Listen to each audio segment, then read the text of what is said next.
Alrighty, so let me tell you, I have two stories to tell you. You are going to recognize yourself, a client, or someone you know in both of them. As you know, I also do an advanced training for deep dive coaches. And once a month, we have coaching calls for alumni where I just coach on whatever they want. So one of my students raises her hand and she asks for help with expenses or spending. Her husband wants to buy a boat. And they're in a very currently in a very solid financial situation. They had a lot of debt. But now they have actually excess. So there is no problem with her husband buying a boat. They have money for all their needs. They have money for that. They have money for savings, all the things, right? And she was in complete panic about it. So we talked about, and we talked about, there's always a reason for our feelings, right? And I know we know the reason is our thinking, but also there's always a reason for our thinking. Our thinking always makes sense. We just want to trace it. And the reason her panic made sense is they had a lot of debt when they were first married. I think it was student debt, and they went on they followed a very, very austere program to get themselves out of debt. Amazing. Hundreds of thousands of dollars. She said they wore holy shoes. Right? And so it was like the source of pride. They got themselves out of debt. Gorgeous. Now they're not in debt anymore. And he sort of is operating according to his current situation. She hasn't moved on. So I said to her, you are in, I don't want to say the name of this program because it's an amazing program. And anyway, it's not my business. I don't know. Well, you are in recovery from this way of thinking that this program taught you. And that's all that's going on. So you don't need to like analyze your panic or analyze your thoughts about it. You just need to understand, oh, I'm just in recovery. I'm still living from that reality. I haven't transitioned to my new reality. And so fun, one of our other deep dive coach alumni raised her hand. She goes, I have done that recovery program. I'll help you. Isn't that fun? Okay, so raise your hand. I have the name of the names of people who want coaching, so don't worry about that. I didn't lose you. Raise your hand if this feels like you. You were operating from, so lower your hands, all those people. You were operating from scarcity and you actually did have scarce resources. Now you have excess resources or sufficient resources, but you're still operating from scarcity. Okay, tons of people are raising their hands. Tons and tons. Fascinating. Right? Like some of you are raising your hands. I know you have so much money. Okay, amazing. Story number 2. This story is an amalgamation of many coaches that I've coached. And again, you can lower your hands and then raise them if this sounds like you. Who there's a lot of, they kind of bought into this idea that if you are, if you truly believe in abundance, then you must spend as if you have abundance, even if you don't.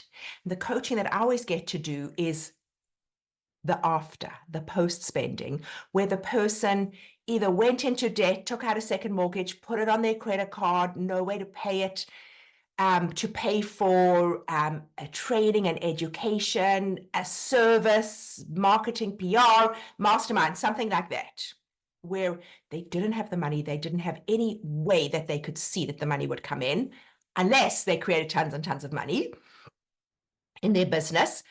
Also, in this amalgamation are people who gave up their jobs. They had a steady income. They didn't have a huge amount of savings. Maybe they had like 3-4 months and they gave up their jobs in order to open their own business because they thought this meant they had an abundance mindset. Okay, raise your hands if that's you or if you know somebody similar. Okay, even more hands going up. Yeah, I mean, we all know it, right? Okay. So now, of course, right, they really are feeling choked because business is not generating income. They're getting to the end of their personal savings and they can't meet their regular debt payments on their credit cards, which, you know, the interest is huge. I have lived that life many years. Okay. Oh, interesting. So I heard that a lot. If you really believe in abundance, you will spend your money now that you don't have. And it always felt yucky to me. Yes, that is what we are here to clear up, Christine. Okay, beautiful. So what do both these stories have in common? Confusion about the ideas of scarcity and abundance and what it means for our buying decisions and how we can feel. Okay, so this class came about, this sort of like mini teaching, because I was coaching a different client who is also stuck in scarcity mindset and scarcity, operating from scarcity when making business decisions, despite enormous current abundance in her business. And the source was enormous past scarcity in her personal life as a child. So I was telling her all this stuff, and at the end of the session, she's like, you have to teach this. I was like, okay, I will today. So here we go. This is only my opinion. Everything I teach you ever today, anytime you ever hear from me, unless I'm quoting somebody specifically, which I am very, very vigilant about, this is my opinion that I've gotten together from coaching a million people, teaching a million people, having a somewhat contrarian approach to life, and being very connected to my intuition. So that's what I'm offering you. If you hate it, just ignore it. I mean, you're very welcome to disagree with me, and I love it, but I'm just telling you, this is my opinion, and I only want you to like take it if it feels amazing to you. But here is the deal. When our resources are scarce, we're talking mostly about money today, financial decisions. It's just what my stories are about. It's just what I see. I think we should operate from a scarce mindset. Mindset meaning, I don't actually have enough to buy that boat. Mindset meaning, I actually don't have enough to pay for that thing that's being offered that I really want. It's our reality. It keeps us out of trouble. So I like to distinguish between necessary scarcity and unnecessary scarcity. I'm not talking about feelings here. I'm talking about operations, decisions we make. So if I have enough money to cover just the bare minimum of my needs, like we're just always, right, paycheck to paycheck, I think personally, keeping myself in scarcity will keep me out of trouble. It's going to keep me out of taking on expenses that I absolutely cannot pay for until I can, out of leaving a job until I can absolutely cover my costs for as long as it takes, and out of mixing up personal and business debt, because that's what I see a lot. Also, among the people I coach, that they take on personal debt to fund their business. So if our resources are scarce and we don't see them changing in the immediate, I think we should match our spending to what we have. Now, some of you have a very high risk tolerance for debt and you won't sort of have to stay up at night. Okay, I'm talking about the people who don't and who afterwards are going to feel choked. Unless we love being in debt and we feel amazing when we are, or when our savings are dwindling and we can't see a clear way to supporting our needs. Some of us do feel excited by that, right? It motivates them. They feel very excited. But most of us, it's not a solid grounding motivation. Does anybody here love it? Raise your hand if you love it if you love being in debt. Some of them are actually raising their hands. I think some of them still want coaching. But okay, like 4 people here actually love being in debt, right? Because I guess it motivates them, makes them excited. Okay, I'm going to say from my experience with many, many people, that's the outlier. So if you don't love this, I didn't love it. I lived this for many years. Beginning of our marriage, I just decided, because my husband's a lawyer, we should live the way I think lawyer families live, which is really funny, right? Because lawyers make all across the spectrum, and we had a basic lifestyle. It was very expensive. We had 4 children. We put them in private Jewish day schools. Living in Jewish areas, always more expensive, right? All those kinds of things. And then I decided I also need the extras that like a lawyer wife should have. So for example, I got a Honda Pilot when like a van, like all my friends would have been doing just fine. And we also renovated a home, and we had a budget. Of course, we went over. Who doesn't go over budget? And we put our appliances on our credit card for 6 years. We paid for our appliances on credit card. So there was also other stuff going on with, business decisions being made that I didn't really know about or understand. But the essence of it was that feeling I could not breathe. As I drove my fancy car and I had my gorgeous stainless steel appliances, I could not breathe. Also, I was in the coaching world, convincing myself that an abundance mindset meant acting from abundance, even when you didn't have it, had me spending more than we had on an ongoing basis. And more importantly, not looking at our finances carefully with an expert to see what was going on. Because the minute I did it, I was able to plug the hole. And now we, fortunately have been able to build a lot of abundance and, stop spending what we didn't have. So even though in the minute, that feeling of abundance kind of was a little addictive, signing the lease, right, for that Honda Pilot, so beautiful, so metallic blue, it actually, if I look back, felt terrible. Can anyone relate to that? And also to that choking feeling causing you to not actually look at your finances so that you can get yourself out of that debt? Okay, a lot of people have done it. Wow, okay, yeah, probably the most. Okay, so here's the important thing. You don't have to feel scarce while you are operating according to your scarce resources. This is the most important thing. When I was pretending to feel abundant, I felt very scarce because I was scarce. Our resources were way scarcer than what we were spending. Once I took charge of it, I could feel, and you could feel, I'm offering this to you. I'm not offering you that you should feel scarce when you're operating from scarcity if you have a scarce resource situation. Proud, I felt responsible, I felt optimistic, I felt mature, I felt settled.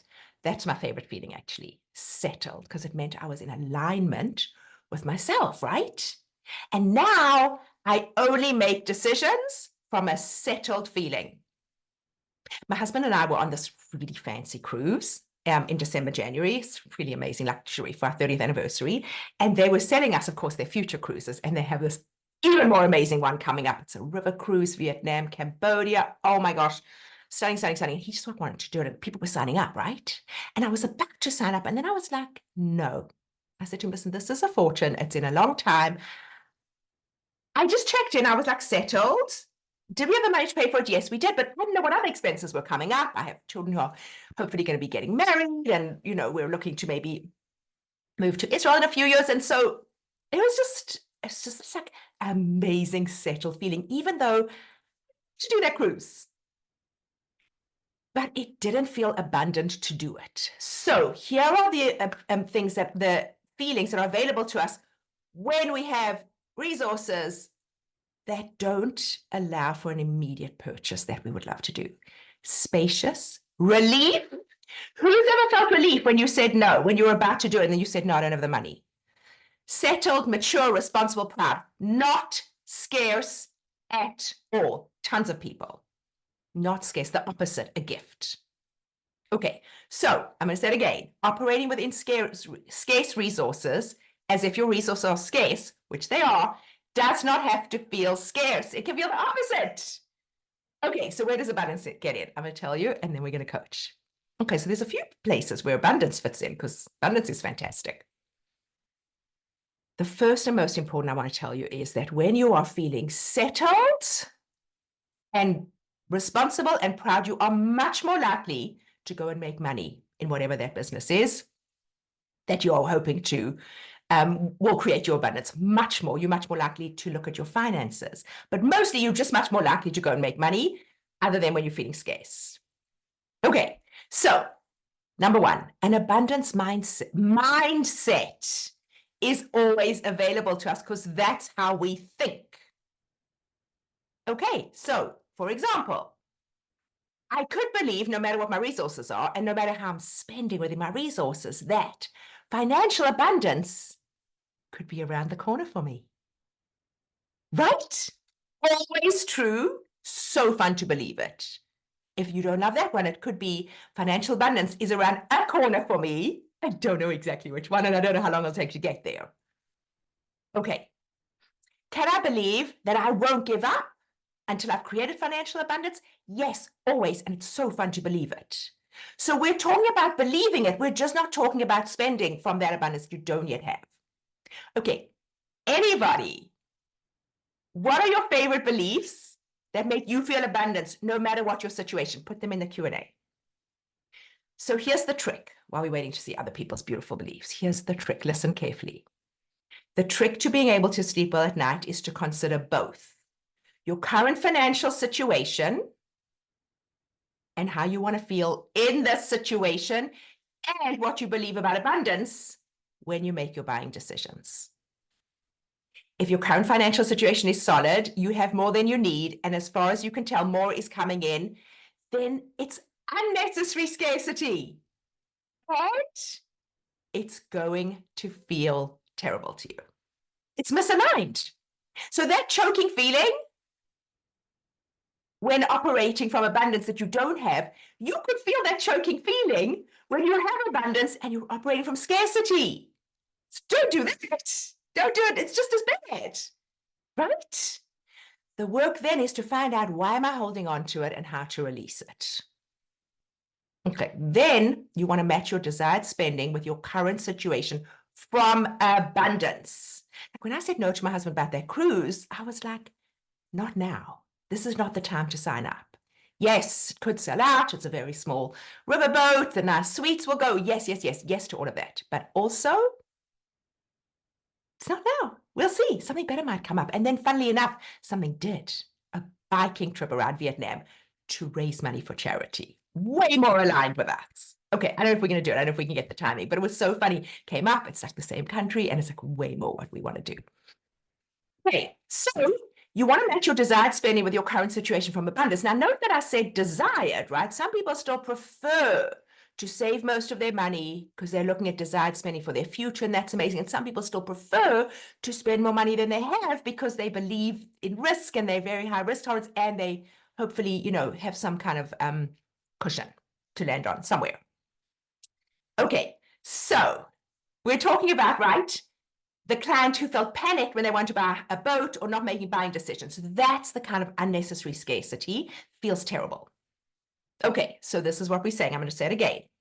We want to consider our current financial situation and how I want to feel in this situation and what I believe about abundance when making my buying decisions.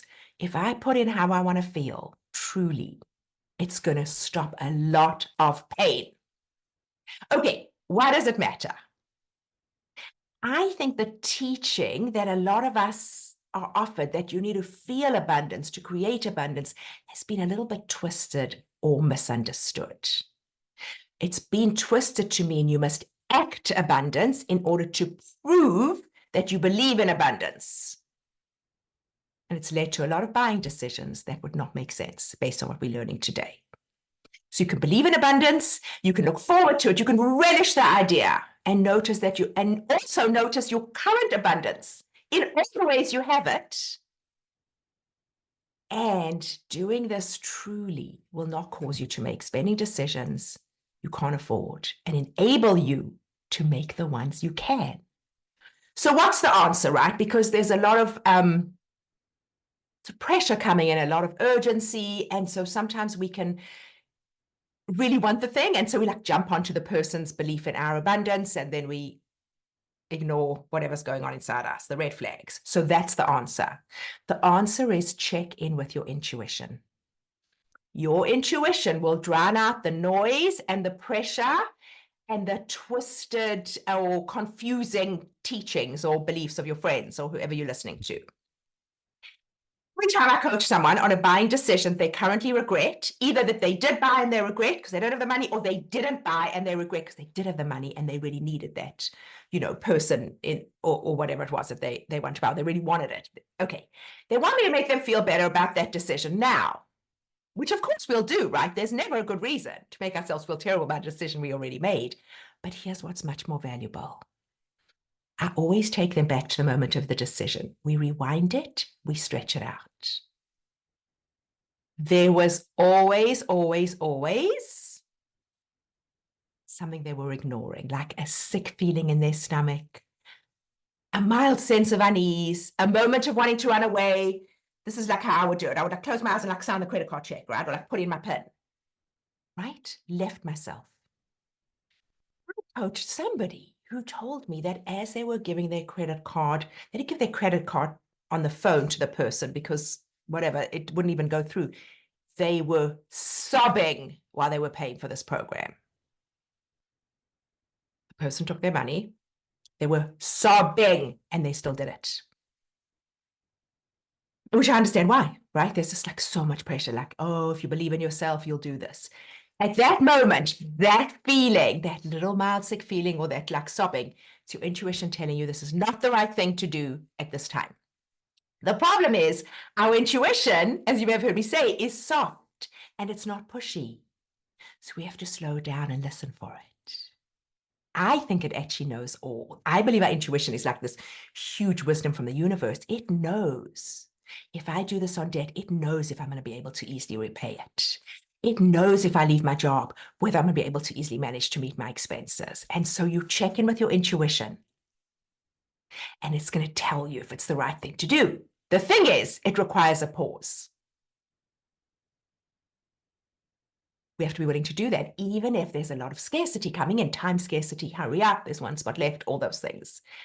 It does require a pause because, you know, it is soft and it needs some space to come out, especially if you're not used to checking in with it.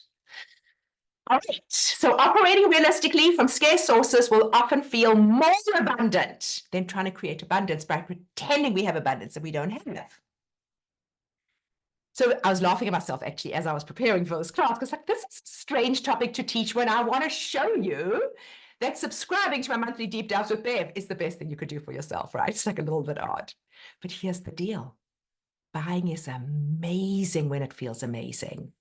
And that's how I want it to feel for you every time you buy from me. So I set everything up. The first thing is I never create fake scarcity.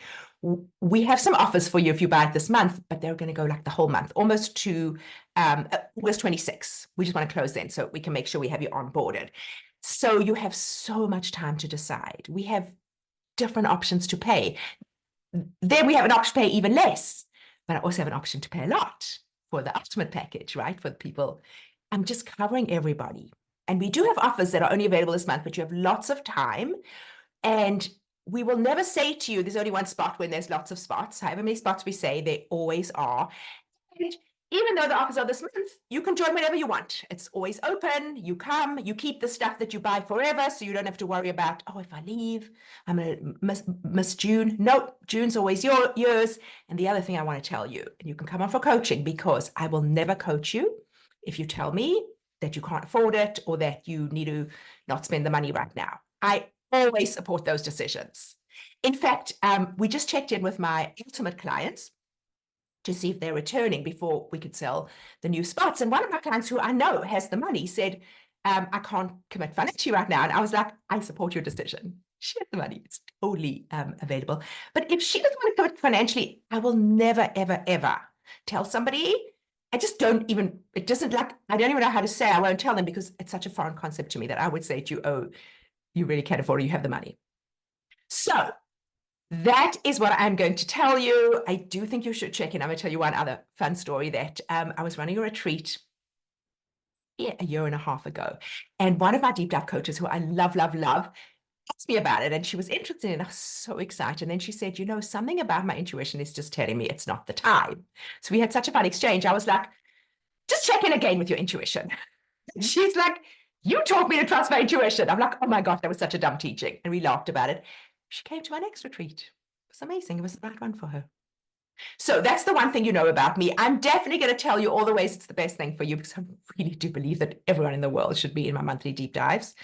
But I'm never going to coach you on your objections. So I'm going to tell you what's the best thing because I think it is. But you can know you engage in a conversation with me. You have questions, you have whatever. I'm never going to turn it around to make it a coaching situation. All right, amazing. So let's see. How do you differentiate between intuition, feeling versus my mind? So it's a good question, Mindy. It's mostly just to say you have to get experience dropping into your body to know. Also, intuition always feels soft. And I'm definitely going to teach a class on it this year in my monthly deep dives because I talk about it so much and we always sort of talk around it. I'm definitely going to teach a class exactly on that. My next deep dive coaching certification. Thanks for asking, Crystal. It's going to be later this month. Yes, a lot of marketing techniques seem to be pushing up for us to turn off the intuition. Yes, Sophie. Okay, I agree with you. That's why I just did this class. That's why. Once we know and once it's been said out loud, even though it goes against all the teaching, you will be aware of when that's happening, and then you commit to take that pause. So listen to this. I feel abundant every time I go and have a Starbucks coffee whenever I want, because it was not always like that. What? I love that. And then when I decide to go and make my own coffee instead of spending the money, I also feel abundant because I'm making a conscious decision. I love it. Just like a little thing that I use to give myself every day to feel abundant. Okay. Um, Oh, this is a fun. My favorite thought that has been solid abundance and the best type of scarcity is, of course I can. I'm choosing not to. It feels abundant in the most secure, open way. This goes for clothing, trips, anything, whatever it is. I love that. Yes, I can. I'm choosing not to. That apparently, according to this book I'm reading, The Psychology of Money, is what creates wealth. It's the difference between what we can and what we do. There's the wealth. Isn't that awesome? We'll talk about that more this year also. Okay. I feel validated. I've always felt responsible with my money, but some teachings and coaching will have me questioning if I was in scarcity, but I could never bring myself to spend beyond my income, freeing not to not have that internal conflict pestering me. Okay, what really helps me believe I can have whatever I want. Oh, believe I can have whatever I want and have so much pleasure knowing that, even if I don't spend the money or buy that thing just now, right? So much wisdom in this room. I love it.